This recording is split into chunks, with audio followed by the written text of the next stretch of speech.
Imana mushobora vyose nyene ubushobozi yo yamye igira imbere Uburundi n'abarundi yo yaduhaye Uburundi ikabutaka ivyiza vyose. Barundi kazi nshuti z'abarundi, itariki ya mbere mu Kakaro 1962 ni umunsi utazigira wibagirwa mu mateka y'igihugu cacu. Niho Uburundi bwasubizwa agateka kabwo inyuma y'imyaka 59 bwari bumaze bucurwa bufuni na buhoro. Ubu rero imyaka 64 irarumanye duhabuje intahe yo kwikukira twari twaranyazwe n'abanyamahanga. Tubanje kwipfuriza umunsi mukuru mwiza abarundi mwese, abari mu gihugu n'abari mu mahanga. Muhimbaze muzirikana iyo twavuye naho tugeze uno munsi mu gutsimbataza iyo ntahe yo kwikukira. Duhimbaze uwo munsi kandi dushimira imfura z'Uburundi zagiye imbere abarundi zirongowe n'umuganwa atari umugani Rudoviko Rwagasore, incungu y'intahe yo kwikukira n'izindi ntwari zamufashije urugamba gushikaho zigondoza abari bamaze imyaka baducura bufuni na buhoro bakarekura bagataha iwabo. Barundi bene wacu, uko gucurwa bufuni na buhoro k'Uburundi kwadusizemwo imvune nini mu bijanye n'ubuzima bw'abenegihugu mu gihugu cabo. Imbere yuko abakoroni bazana mu Burundi imico n'imigenzo yabo, abarundi bari igihugu kimwe kigamburukira umwami umwe, bakemera Imana imwe. Imiryango igize ico gihugu yaragiteza imbere umwe wose mu mpano n'ibikorwa wajejwe, haba mu kurima no korora, guhingura ubutare no kwikorera ibikoresho vya nkenerwa. Abarundi bari bazi gukorera hamwe mu kibiri, bakarima bakimbura, mbere bakabungabunga n'umwimbu bimbuye mu bigega. Abarundi barafatana mu nda mu kugemuriranira, bagatabarana iyo hagize ugira ivyago, bakitaho n'abatishoboye ku buryo ata murundi yabaho ateze amashi.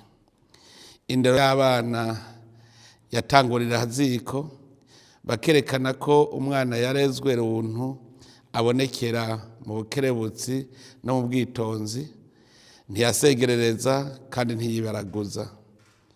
Nta njyane zabazwa hagati y'abarundi kanatsinda, bose bari bene mugabo umwe, bose bose rimwe, bose bari bazi ko igihugu ariyo mpetso yabo, nico gituma bakibungabunga bakongera bakakigwanira. Bakavantara bamaze gushika, baratituye izo ngendo n'ingiro nziza vyaranga abarundi. Baratesheje abarundi akaranga kabo bwite, bajana n'ivyo ababacura bufuni na buhoro baberetse. Aho hambere umwami yari igiti giturirwa, ariko bobo baramuhangaye, bashigikira abagarariji kirima n'amaconco mu gihugu. Ngo bakubise umwungere intama zirasanzara, bwa bumwe abarundi bungira ku bikorwa n'intwaro yabo barabusambuye. Abarundi bahora barongowe kivyeyi batwazwa gitsure, kuko bakavantara bari bazi neza ko abarundi batobagamburukira. Ndetse no mu bijanye n'iterambere barabavuna inkokora mu kubabuza kurya uturyoshe kandi ngirakamaro mu mubiri nk'amagi, inkoko n'amasoro, gushikaho baca umugani ngo uwabirimye siwe yabiriye. Kumwe abafilisitiya bagira bene Isirayeli, nta mucuzi yabakirangwa mu gihugu, kuko abakoroni bavuga bati abarundi ntibagacure imyampi n'amacumu, kuko ari vyo vyabagwanije imyaka 7 yose. barundikazi, inshuti z'Uburundi, ubukoroni bwarasize ibikomere bikomeye mu Burundi.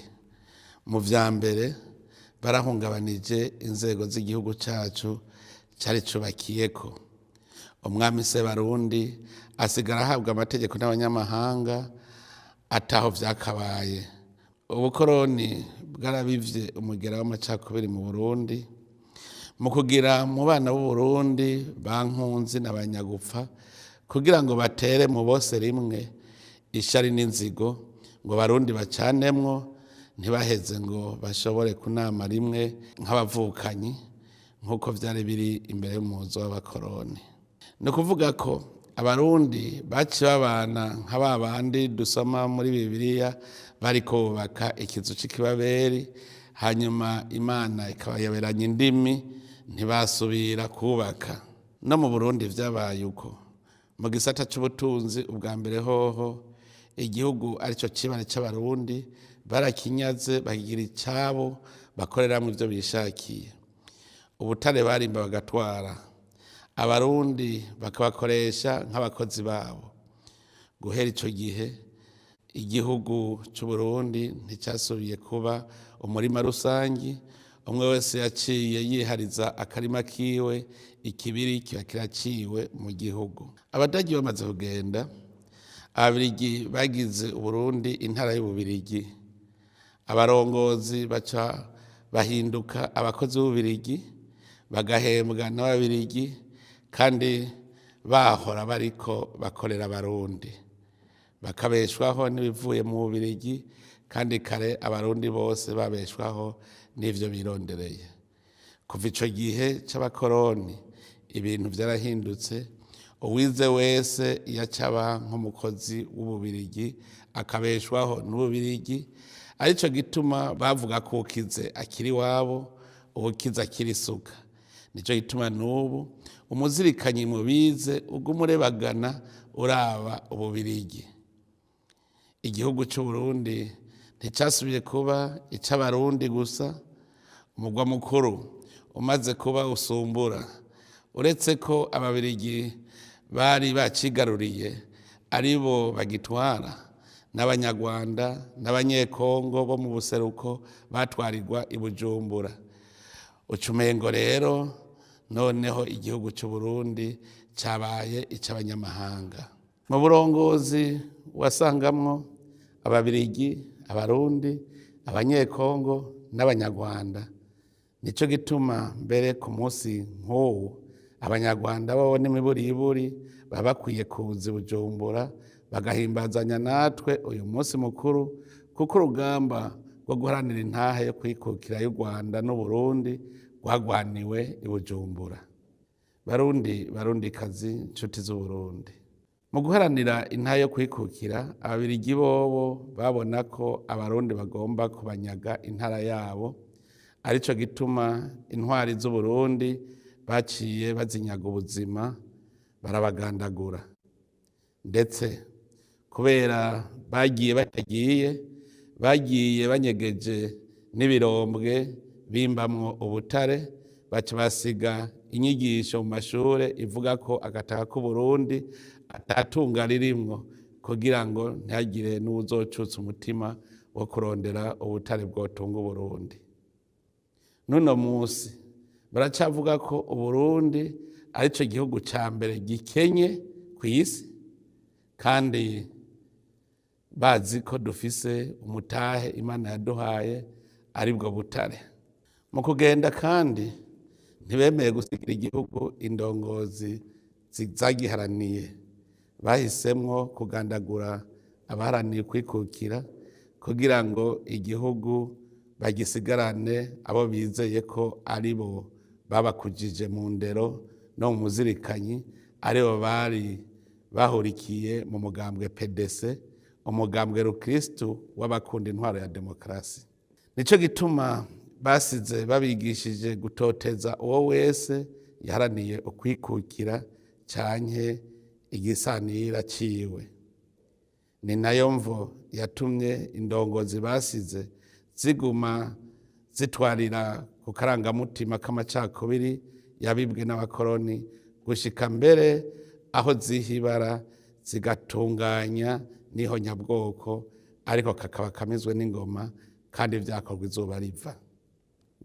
Barundikazi, inshuti z'Uburundi, uyu munsi mukuru rero uduha akaryo keza ko kwibuka no kwikebuka, twongera dusuzuma urugendo rw'imyaka 64 iheze, twirimbure ivyo twashitseko mu bisata bitandukanye mu ntumbero yo kugorora ibigoramye, tukirimbura ku ruhara umwe wese afise kugira ngo dushigikire umugambi w'imbonakazoza w'igihugu kizoba cigaba kikigaburira mu 2040 giteye imbere mu mwaka 2060.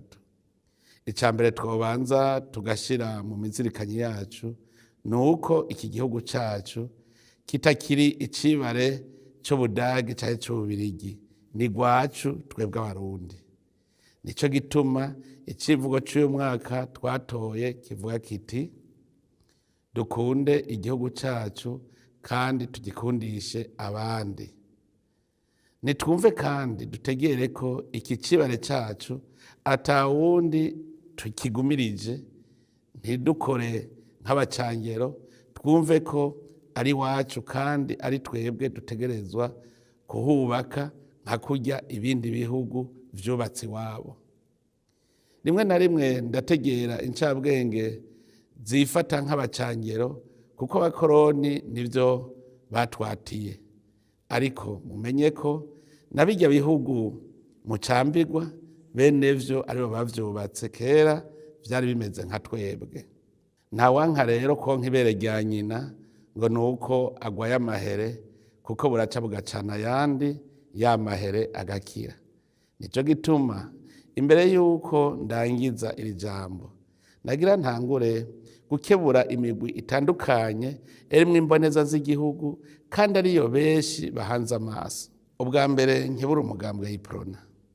Umugambwe w'Iprona umenye ko ubwa mbere ariwo abaharaniye ukwikukira bakomokamwo, kandi ko muri urwo rugamba baciye bawuca umutwe bakagandagura indongozi zawo.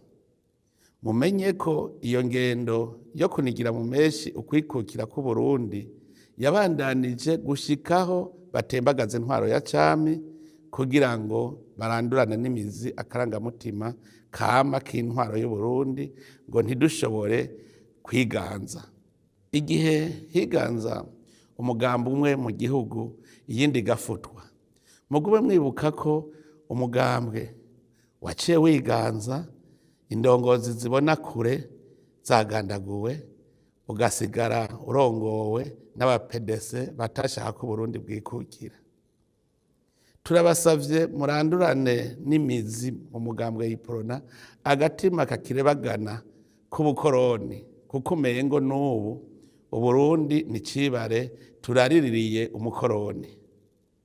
Nimumenye ko umuganwa wa Gasore atari umucunguzi wa Iprona gusa, ni incungu y'Uburundi, arico gituma arabaporona bari bakwiye kuba akarorero mu kugumya iragi ryiwe, abandi bagakurikira. Nimuhanurane rero, mwibutsanye ko Uburundi kitakiri icibare c'Ububirigi, mugire ubumwe bwubakiye kukubaka Uburundi kugira ngo nabwo kibe igihugu cifashe, gihagarara mu yandi makungu kikaboneka. Ubwa kabiri nkebure imigwi y'abiyita ko atari abanyepolitike n'abamenyeshamana, cane cane Ekereziya Gatolika.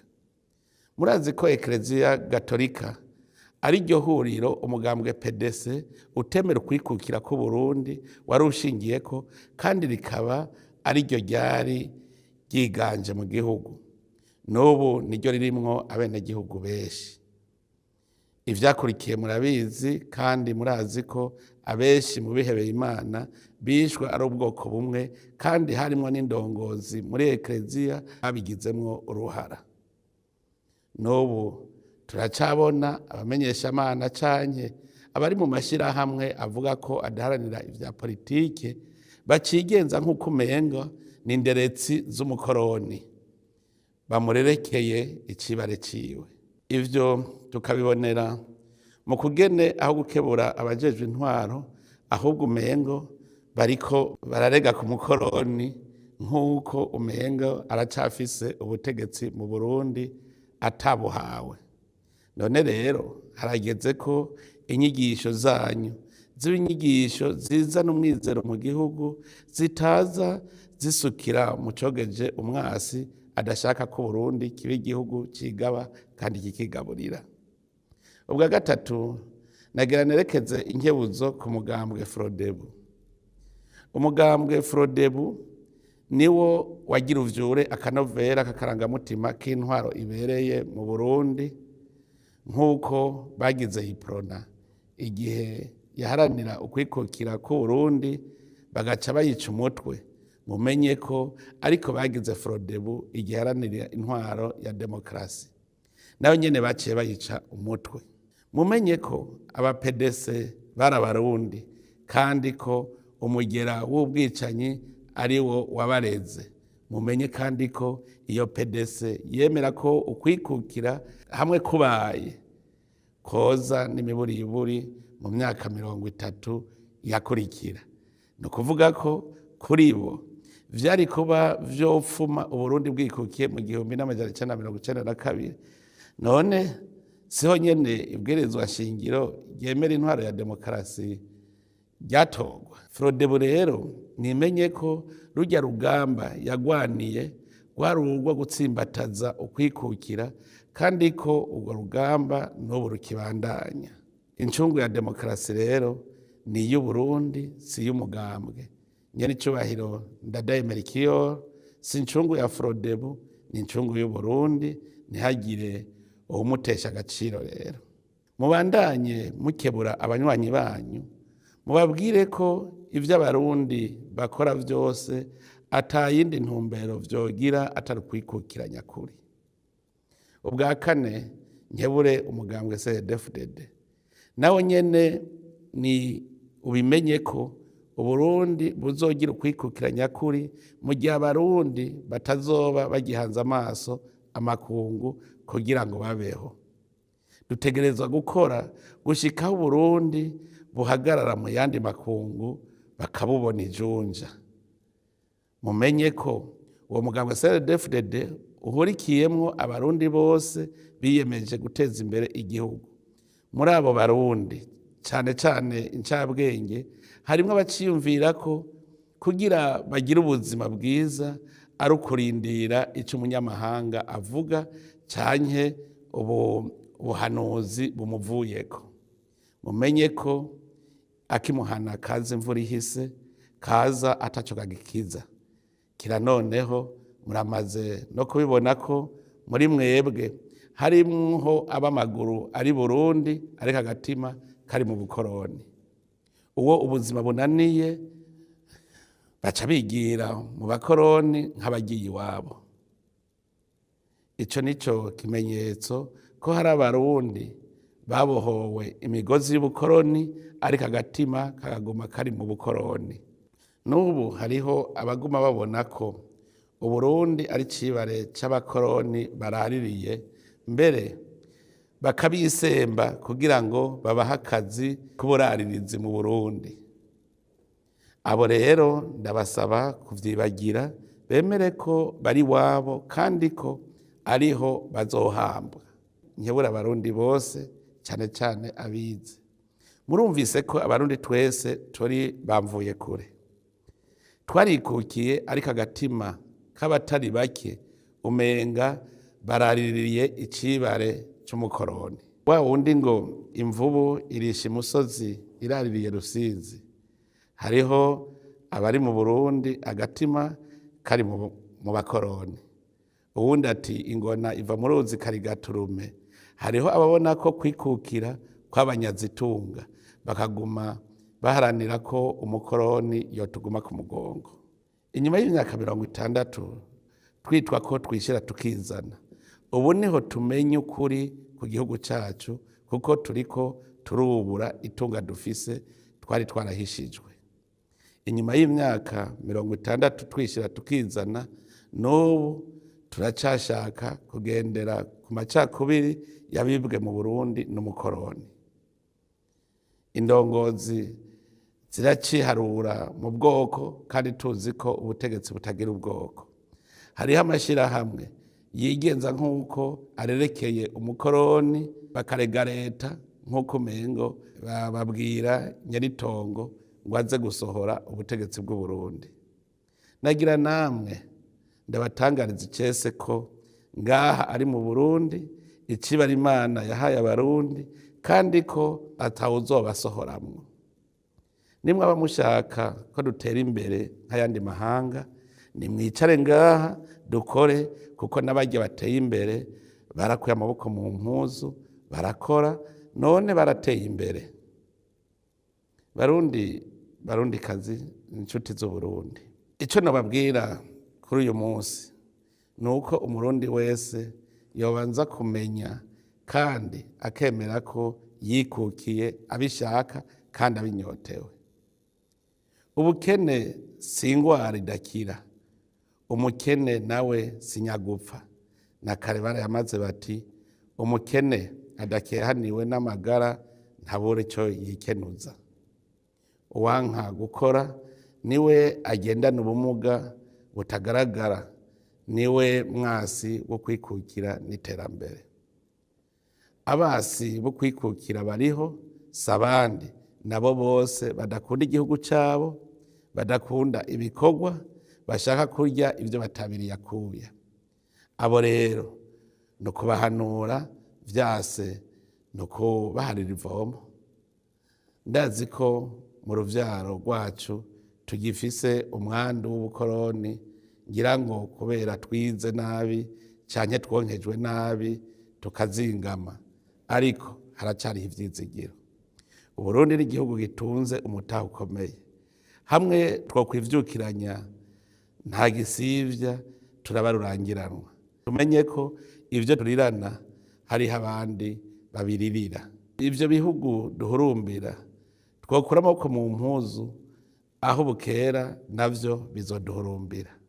Ico ndabasaba nuko twoguma hafi y'urwaruka rwacu, uruvyaro rushasha rutanduye umwandu w'ubukoroni, kuko ari umutahe ukomeye dufise mu Burundi bw'ejo. Twereke urwaruka rwacu umwongo uhuma n'udahuma, turumenyereze ibikorwa biduza ubutunzi kandi dukorane n'abandi mu makoperative, dutsimbataze intahe yo kwikukira mu kwitunga. Nta nkeka nitwaguma dukorera hamwe tuzokomera, Uburundi bukomere, dukomeze intahe yo kwikukira muri politike n'intahe yo kwikukira mu vy'ubutunzi, gutyo dushike kuri ya mbona kazoza igihugu cifashe mu 2040 giteye imbere mu 2060. Ni ngaha mbere nsozerereye nsubira kubipfuriza umunsi mukuru mwiza mwese w'imyaka 34 iheze igihugu cacu cikukiye. Mwakoze kuntega amatwi. Imana ihezagire Uburundi n'abarundi. Murakoze.